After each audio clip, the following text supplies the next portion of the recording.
Can a literary piece truly be good if it doesn't have an element of homosexuality to it? Because to be honest, some of history's most influential works, like Shakespeare's Othello, are only as well regarded as they are because of the underlying aspects of homosexuality to them. But the thing is, I don't really like Shakespeare. I like Yuri, which is why I'll be putting my theory to the test by overanalyzing Yuri one-shot mangas like I'm an English teacher, just to show to you guys how even the simplest of works can be a literary masterpiece if it includes just a tad bit of homosexuality to it.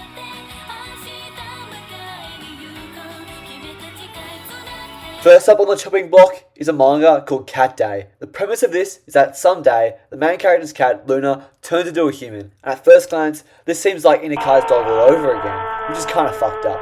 But once you get past the premise, there lies a bittersweet allegory about the confines brought upon by the human condition. Luna's allegorical transformation from a cat to a human is an extended metaphor for the loss of freedom and childhood curiosity that comes with the unstoppable march of time. At the start of the story, Luna behaves on her animalistic instincts, but as she adjusts to being a human, she loses her cat side, and she resorts to pretending to be a cat again as a ploy to get the love and affection she used to get when she was a cat, which echoes the beliefs of intellectuals like Freud and Otto Rank, and their belief is that all humans hold a deep desire to return to the safety of the womb. In fact, the literal personification of Luna shows to us that deep down, humans are no different from any other predator found in the wild, as we share the same animalistic urges as them, and yet society suppresses these urges. And this proves that Yuri should never be underestimated, as this is about much more than Yuri. This is about a human experience. Now, moving on.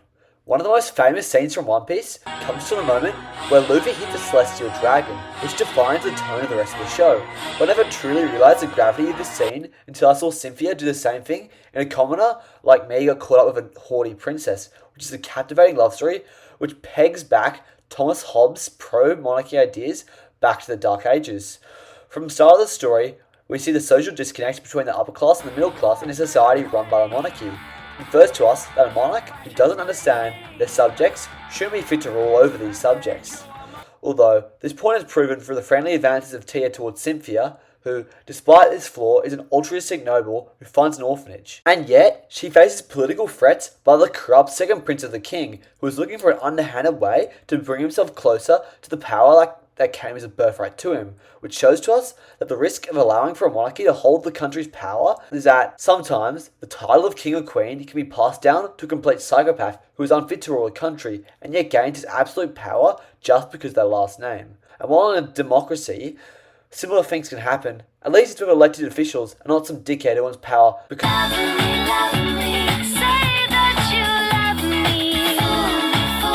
their mum was the queen.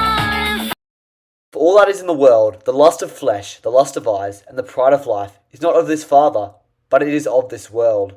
It's some random line from the Bible, which truly encapsulates the Yuri manga, The Devil and Me, because the notion that Satan's a main character in a high school Yuri manga is something that's just too good not to ignore.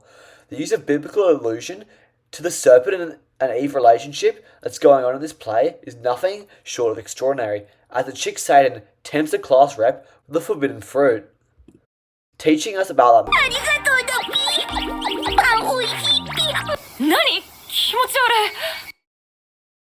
original sin, or even Tagapi's original sin. This original sin is shown through Satan tempting the class rep with a lust of flesh that exists within the physical cravings like ice cream, before the devil tempts her with the lust of eyes in her good looks. Through this, we can gain a better understanding of how the devil would operate in today's modern world. Although, a better way to let's go gambling! Aw, dang it! Aw, dang it! Sports relationship be through the allure of the pokies, but that's beside the point. It can. If you thought your manga couldn't get any better, it can. Because the crux of this manga is that on the very last page, the devil says, I said no homo, which means it's not gay, which is honestly peak writing. The next manga I want to analyse was one called The Confession, which may or may not have been written by one of Fujimoto's assistants, but the only fan sub which I could find was in Vietnamese, and I can't read that, which kinda sucked. But yeah, that's all I gotta say. Let me know if I should do a yaoi one next. I'm just joking, I'm not gay.